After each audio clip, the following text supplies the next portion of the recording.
ng Alaminos area ang kapatid na Prince Yaya de Guzman. Para naman po sa contestant number 4 ay mula po sa Ilog area ang kapatid na Micaela Celestine Mendoza. Palakpakan natin mga kapatid.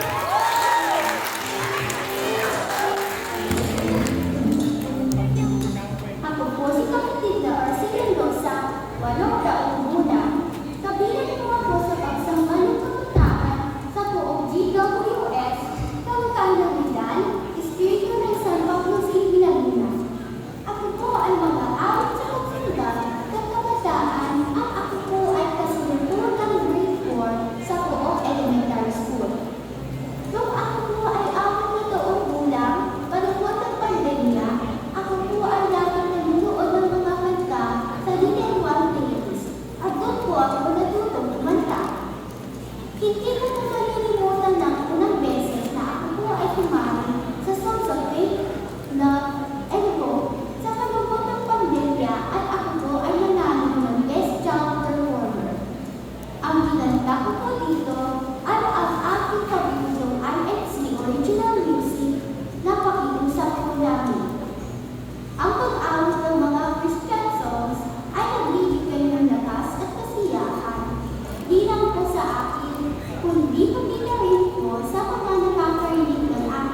Ayan.